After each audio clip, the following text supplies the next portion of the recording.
Hello, everybody. Captain G. Macarini with the Puda Fire Training Division, and today I'm here with Captain Dustin Barr. Dusty. Works on C Shift Tower 1. How long have you been on the truck company? I've probably been on the truck company all in all probably over 12, 15 years. 12, 15 years throughout Yeah, your whole career? throughout my career. Okay. Yeah, as a firefighter, a driver, and Okay. as a captain. Perfect. So a lot of experience working on support apparatuses. Today we're going to be talking about ventilation. This week we, as a fire behavior committee, which both of us sit on, went to the command team and proposed the addition of a new benchmark. And that new benchmark is going to be called knockdown. And it's going to occur right before we have fire control. And we as a committee have been talking about adding this benchmark for some time. Dusty, you want to kind of explain kind of the thought process that we had behind adding that benchmark? Yeah, some of that benchmark is to allow us to have better communication so that between the truck companies and the engine companies, when that knockdown occurs or we have water on the fire, it kind of opens up options for us as far as ventilation to allow us to start affecting that sooner. And if we have that communication, just like in the past where we had the 3 C's, it just kind of speeds up that process and allows us to understand what we can start to do to assist both the engine company interior to start affecting that environment, the search crews, and then if there's any possible victims inside. Yeah, and as a committee, when we really started looking at vent-limited fires in the beginning, we kind of had a pendulum shift in some areas where there was a delay in ventilation at that point. We were almost hesitant to start tactical ventilation. And so thinking about creating this benchmark was one way that we could try to put tactical ventilation in the forefront of our mind in association with us getting water on the fire to make sure that as soon as that happens, we're starting that tactical ventilation piece as soon as we can. It was very interesting when we first started talking about this, the exact same day we talked about it as a committee. Loveland came up with the same idea and put it in place right away. Knowing that, we kind of sat back and kind of watched how it was working for Loveland. They've had good success with it. And we just kind of kept it in the back of our minds, evaluating whether or not we wanted to do it. There was hesitation as far as adding a new benchmark because we didn't want to muddy the waters there. But we felt it was important for us to kind of help bridge that gap and really tighten up that coordination piece of getting tactical ventilation in place as soon as we have effective water on the fire. Yeah, and I would agree with Gene. I think there were times when we were almost hesitant to start ventilation, and sometimes that was because maybe we didn't have communication with the attack crew and we didn't know if the water was on the fire yet. And other times it was just because we were trying so hard to really live by these new principles that we were learning through the NIST studies and the UL studies. Keeping it tight. Keep it tight and try to avoid, giving too much air or flow path into that atmosphere when we didn't want it. That I think you're exactly right. There was times when we hesitated a little bit too much. Not all the time, but sometimes. Yeah. And so hopefully this benchmark will, like I said, kind of keep tactical ventilation in the forefront of our mind. I've mentioned this a few times, when we worked with the Swedish Fire Service, their benchmark, basically what we're putting in place was almost like one of their #1 priorities. And they would constantly say, the thing that we want to achieve the fastest is our ability to be able to ventilate as much as we can. And that benchmark is really getting effective water on the fire. So this benchmark is trying to do that. On the screen here, you're going to see the verbiage of what was approved from the ops team. You're going to see, I'll try to move my cursor over here, you're going to see knockdown added in here between primary all clear and fire control. We cleaned up some of the verbiage in here because fire control, the way it was listed in our glossary of terms, basically, if you looked in the glossary of terms, the definition of fire control was knockdown. And then we had a separate definition for knockdown, so it was a little bit confusing. So we're going to clear that up, and we put definitions in here for both. And basically, the definition of knockdown is the initial extinguishment of the main body of fire that causes us to consider tactical ventilation. So it's when we feel like we have the main problem under control. We don't have complete fire control at that point, but we have things in place where we can start opening things up. Some other things that you can see the glossary terms down here of the definitions between those two, and then the other thing that the OD and command staff wanted was a definition of tactical ventilation, and we'll get to that later on in this presentation. But it is a benchmark, and we're going to talk about, we're going to spend some time just talking about tactical ventilation in general and then tactical ventilation and how we fit this into how we operate on the scene. So I'm going to pull up a PowerPoint that Captain DeBar here gave to the department a few years back, and where we talked about the principles of ventilation. And do you want to talk about these definitions? Sure. So we'll talk about this first one. You know, the old definition that we had here, that was ventilation is planned, systematic removal, talking about heat and smoke and those fire gases, and it was something that essentially we were referring to actions we were taking, and that was kind of how we defined ventilation in the past. And so with the newer definition that we've kind of moved to, that ventilation is something that's occurring all the time. Houses, structures are always exchanging with the exterior and the interior, and that's without us even having to act upon that building. And so this definition is going to kind of change, and we'll get to the other one in just a second here, but we just need to be aware that when we start talking now about tactical ventilation is actually kind of in line with what the old term was.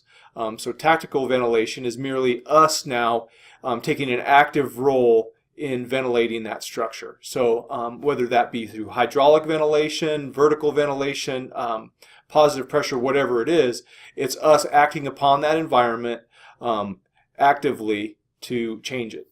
Absolutely. The other definition that we have too, it's not in our operational directives, is anti-tactical ventilation. I think our department has a good understanding of what that means.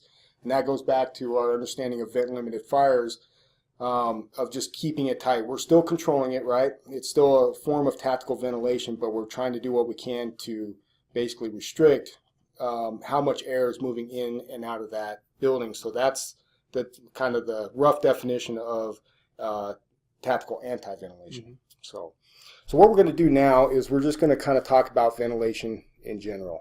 And so I'm just going to go ahead and pull up this form again while we're talking about it. So Captain DeBar has been on a truck company for a long time, and part of being on the support rigs is that ventilation piece. Mm-hmm. So one thing we want to talk about is not necessarily being on a truck company, but what's the thought process and what the first arriving officer, whether it be an engine officer or a truck officer, what that thought process looks like when we're looking at ventilation. And the first piece is understanding the ventilation profile. So mm-hmm. What's that mean, Dusty, when we talk to our officers about when they're doing their 360, when we say ventilation profile, what are we wanting them to look at? Well, what I think of is, as that first in officer, thinking about the attack you're going to make, where you're going to make that attack from, and then along with that, thinking a couple steps ahead is how can we assist that with ventilation. And that's something that the engine officer fully can be thinking about in that first initial determination of where they're going to put that line in service. And then once that support company arrives on scene, they can help in coordinating that plan. And if something needs to change or something along those lines, then that obviously can happen. But I think it's important as that first in officer to think about how is this going to best assist me in attacking the fire. What kind of ventilation do I need? Maybe where I'm making entry. With that hose line, am I thinking forward to possibly doing some hydraulic ventilation once I get into the location where that seat of that fire is? Some of those things. And then me as a support officer, I always try to coordinate when I arrive on scene and talk to that engine officer and make sure that we have a plan. And if there's something that we maybe need to change or something along those lines, then we have that opportunity to do so and talk about it. But that way we're on the same page. And so again, I just think it's very imperative that first line officer thinks about that, and they take that when they make that initial attack line, they think about what's going to happen in the next couple steps. Absolutely. That's something that Dusty and I have talked a lot about. Sometimes we get so focused on just the task that's ahead of us, whether it be making an attack. Mm-hmm. But we got to think about that secondary piece, which is ventilation. What's going to happen after we get water on the fire? And it's very important to separate the ventilation profile versus tactical ventilation and ventilation tactics. So when we're doing our 360, other things to be aware of is, what do I have open, right? Where do I think the fire is located? Looking at the arrangement of the building and the arrangement with its association to what's open, where the fire is located, we might have openings and each opening we really need to assess, is that good for me? Is it bad? Openings that are bad for us, can we control that? Can we change it? Is it as simple as shutting a door, closing a window? Can we throw a smoke curtain in front of something? We're going to have openings that we can't control, right? Yes. And that's part of that ventilation, profile that assessment of that is saying, I have this opening, so what kind of things do I need to change? And it could be, I wanted to make entry on the alpha side, but due to the fact that I have that opening there, maybe some wind. Wind is another factor that you and I have talked about. Maybe making entry on the alpha side is not going to be the safest decision. Sure, and I think we've learned also, that traditionally we were always trying to make an attack from the unburned side, and we've learned, through resets and some of the other things that we're doing now and the effects of those, how that sometimes maybe that's not the best approach. Maybe it is making an approach from a different area or doing that reset or something like that. And we've talked a lot about in the classes the bidirectional and unidirectional flow from exit points and entry points and learning from those. And I think those are all things that we're hoping that the officers, whether it be support officers or engine officers, whatever it may be, are taking into account when they're doing that 360, because it's just going to help us to be more effective in the firefight once we get started. Absolutely. And then we take all that information from assessing the ventilation profile. That helps us make better decisions with our attack. And it also gives us key things to look at for what kind of tactical ventilation that we're going to possibly use, right? Definitely. And so we really want engine officers to keep ventilation in the back of your mind. If you're setting up that IAP and you're establishing the attack plan, you should have a pretty good idea of what's going to work and maybe what you want for tactical ventilation too. And like Dusty said, that coordination piece of meeting up with the support officers or talking to them on the radio and getting on the same page is critical. It's okay if the engine officer has a ventilation plan that they want. They can pass that over to the support companies to perform. If Dusty sees maybe a contraindication to what they're wanting to do, he can voice that at that point. Sure. Or if the engine company isn't quite sure, then they can have the support companies kind of fill in that gap. Yeah, and it's important that engine officer, if he's got a specific need and he or she and they have a determination of how they want to attack that fire, it's important that support officer be on the same page. Absolutely. So whatever that is, it's important if they have kind of a plan in place for how they want to go about attacking the fire, that the support officer is in tune with that also, so that we can work towards that common goal. So our challenge to you is, as we look at like videos or pictures of fires, or even go back and assess fires that we've been on, don't just think about the attack plan. Think about what would work for ventilation. Think about, like, if you were in charge of putting together the vent plan, start assessing like some of those drills that we do, whether it be watching videos or whatever. Yeah, think about ventilation. What would you do? And that's the starting point, is just having it as a thought process. Sure, and it's part of that strategic thinking for that first in arriving officer, having that strategic thought process about not only the tactics they're going to use, but looking at the overall scene and evaluating how they're going to make that firefight. Absolutely. So now what we're going to do is we're going to talk a little bit about vertical vent. We're not going to talk about all the different types of ventilation tactics, but we really want to talk about the tactic of vertical vent. Through our process here at PFA and looking at vent limited fires and really kind of looking at ventilation, again, I think we have a pendulum shift where we've talked a lot about vertical vent and the potential dangers with that, and it's shifted over maybe possibly a little bit too far, where now people are saying, well, what they're saying is we're not going to vertically vent anymore. And that's not the case. Our number one goal as a fire behavior committee is to establish a thought process, right? We don't want to tell people what to do. We want to give them science. We want to give them information to better read a situation, to establish a better thought process, to dictate a better action.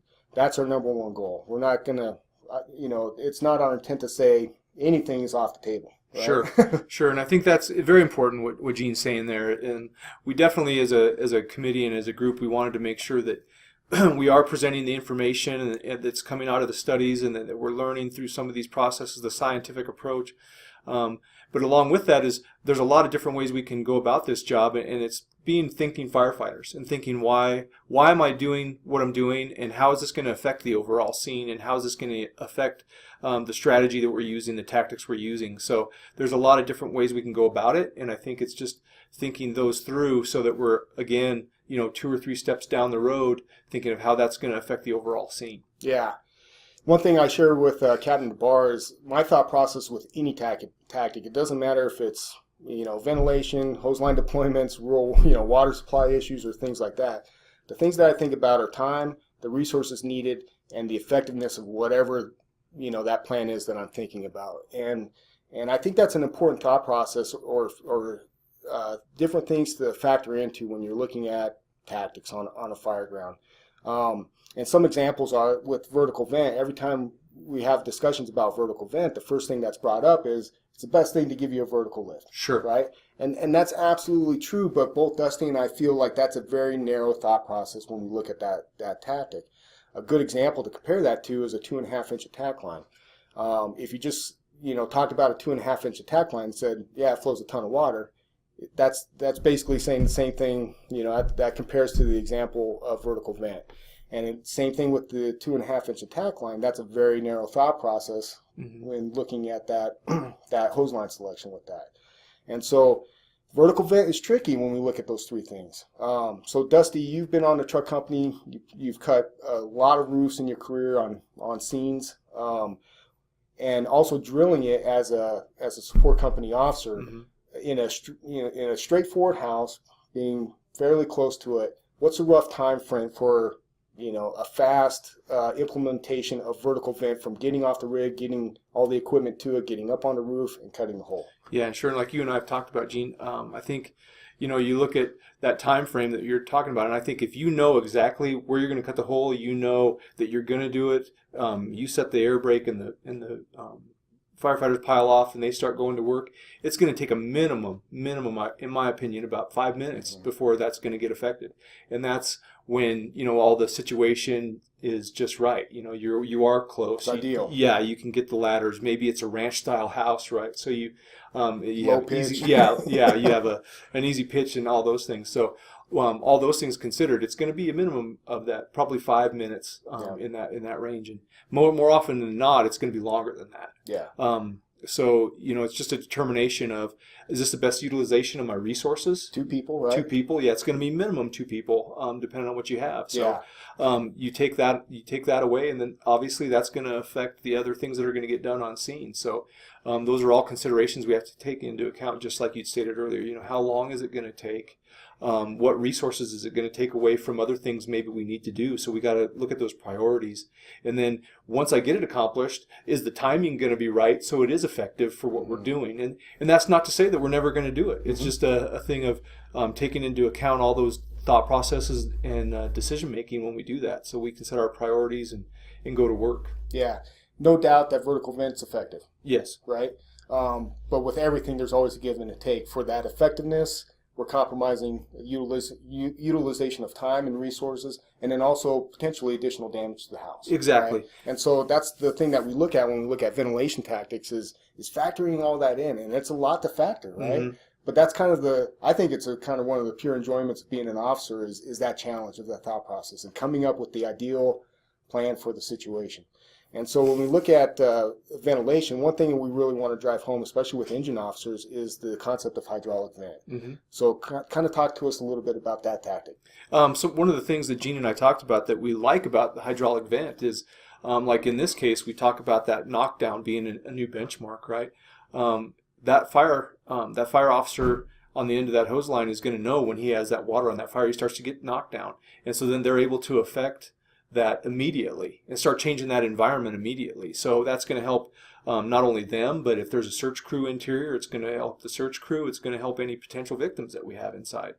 So those are all things that are going to help us immediately with that hydraulic ventilation. And it can be done in a very short amount of time, and they can affect it themselves. So the resources, the tools, everything's right there. Right there, yes. Right? You also hit on a very good point. The attack line officers right there at the problem, they know if they're getting effective water on the issue. Right? Sure. And that's another important thing with ventilation is the person inside in that situation, they're the ones that need to call for the go of tactical ventilation, whatever the plan is, right? And so that's the reason behind this benchmark. So when you say knockdown, right, one, you're saying 2 things basically. You're saying, one, I'm getting effective water on what we think is main seat of the problem, and then I'm ready for tactical ventilation, right? And as soon as that's aired, that's basically a trigger point for other tactical functions to occur. Now, one thing that's often brought up, like when we first started talking about this benchmark, is people would say, well, what if we think we have fire in the attic? And opinions will vary on this, and here's my opinion on that. As long as we haven't breached a hole into that space, we're fine. We can start venting the area of where the problem was. It's not to say that we might have fire problems in other areas like extension into the attic, but as long as there's not a hole or we didn't breach a hole into that space, then we're okay to start venting the area of where the main fire problem was that we just mitigated. And then we can start working through that process in line with what we just taught as a department as far as taking heat, heat signatures from like roof vents and stuff like that, see if we're getting a heat increase, or if it's decreasing, that tells us that maybe we don't have anything in there, and start working through that process methodically. Any thoughts on that? And that's where that thought process comes in of maybe a really good option in that case is some hydraulic ventilation. Yeah. Because you can start that, you can ventilate that area and shut it down really easily. And if you do have potential fire in that attic, we can still use some of the tactics that we've learned in the past few years to attack that attic fire. Versus if we do have positive pressure in place, then we need to think about that before we go make any breaches into that attic space or anything like that. If we use that positive pressure to ventilate that atmosphere down below, we may need to shut that down before we start something else, just because we don't want to introduce a large amount of air or anything into that attic when we first breach it. Yeah, absolutely. So just to recap, key things, just understand when you say knockdown, what that's saying. It's saying that you're putting effective water on what we think is the problem, and you're asking for tactical ventilation. And then again, just like Cap said here, the folks on the hose line, if you have a window in that room where the problem was, you can open the window and you can start hydraulic ventilation. The UL NIST study that just came out, where a portion of that was talking about air entrainment into fire streams, what they found is that a fog pattern with hydraulic ventilation can move up to 15,000 CFMs. That's a ton of air. Yeah, it's very similar to what we can do with our gas-powered fans, actually. And the key thing with that is what they found is that the farther away you are from that exhaust opening performing hydraulic ventilation, you move more air. And I think what was mostly taught to us when we first came into the fire service is being about roughly 3 feet away from the window. And so the closer you are, the less air you're going to move. The farther away you are, the more air movement you're going to push out of the building, basically. And so it's very effective. We can always start that, right? That can be our beginning point with our tactical ventilation. And we can always supplement it with mechanical, fan at the door, something like that, or possibly even vertical vent if it's needed. You know? So I just want to kind of clarify a few of those points. But let's get back to vertical vent. You and I have personally had discussions on vertical vent. I wanted to get your thought process on it, and that's what I want you to do here today is kind of share with everybody that's watching this video what you think about, and tell me, give me that historical reference that you gave me from when you first started on the truck companies and the way you see it now. Yeah, I think when I started on the truck companies, and I think it's a valid tactic, and we used it quite extensively. When we could get on scene, and we would make those determinations that vertical vent needed to be completed, looking at the structure and everything that we had. We were very aggressive about doing vertical ventilation.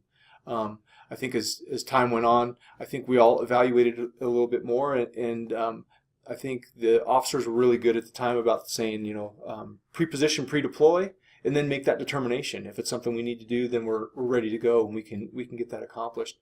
When I look at it now, it's an ever-evolving process, right? We're always thinking about those things, and I think there's still definitely times when it could be a potential option for us to use. But I think there's a lot of factors, just like we talked about earlier, that I'm going to be thinking about prior to putting that in place. Where we're putting people, the amount of other work that we need to get done, and the priorities of it, and all those things. So again, I don't ever want to say that we won't use it, and I think there's still definitely times when we will.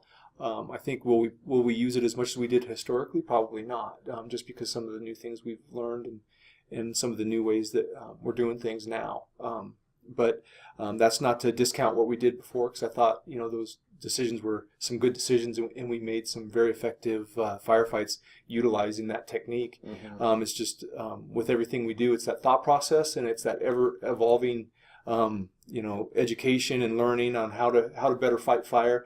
And I never want to discount anything we did in the past, and the things I've learned from some fantastic folks that we have on the job and others. Again, still believe in it at times, but I think, like we talked about earlier, there's a lot of evaluation that happens before we do that. So would you say that through your years you just got more information to better evaluate it? Sure. There's more evaluation, more information to evaluate it. I think we've learned more about the environments we're fighting fire in, and the materials that are being used in structures, and some of those things, and they've definitely come into play also. And you talked briefly about the pre-deployment, Sure. right? Which I think is good. When we look at vertical vent and how long it takes to put that in place, you know, getting at least the equipment in place for us Sure. for the potential need of vertical vent is critical.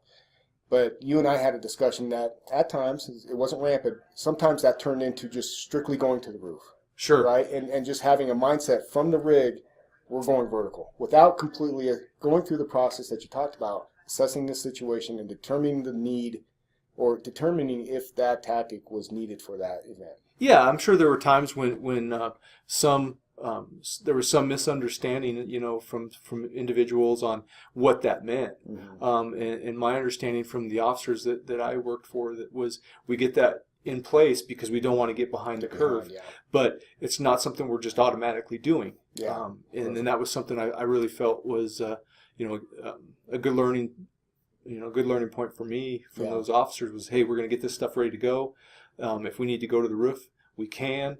We're in a good position to do it. We have the equipment we need to do it with, but we're going to evaluate it. Mm-hmm. We're not just doing it because. Yeah. And I think that's the biggest thing, you know, that all of us take away from a lot of these classes that we're doing, and this in particular is we want people to be thinking. Thought process. Yes, yes. Being purposeful with our tactics. Yes, not exactly. Just because, right? Exactly. And as long as we're using that thought process and going about it that way, we're going to be much better off, and so is, you know, the tactics that we're using. Yeah, and I feel the same way. I don't want to never say never. I think the area where I really struggle and really trying to find like times where I'd use vertical vent now with like a standard residential house are pretty small. I look at probably bigger buildings with big floor plans, vaulted ceilings, where we get stuff into areas that are just going to be hard to remove with hydraulic vent, mechanical vent, or natural ventilation. Yeah, and I would agree with you. I think a lot of times I think about you know, some of the bigger structures, you know, in flat roofs, mm-hmm. and things like that, where that tactic could be very efficient for us. And what we've learned with like attic fires, you know, that's one area, you know, me personally, and what we taught is we don't want to vertically vent if we have active fire in an attic. And again, you know, never say never, but in theory, if we have that fire in a confined space, we want to inject that water in there, and we want to keep it in there as long as we can. And we know those spaces are venting, right? They're mm-hmm. exchanging air. Those products of combustion will eventually leave, and we've seen it with fires that we've had here where we're using that thought process and those concepts.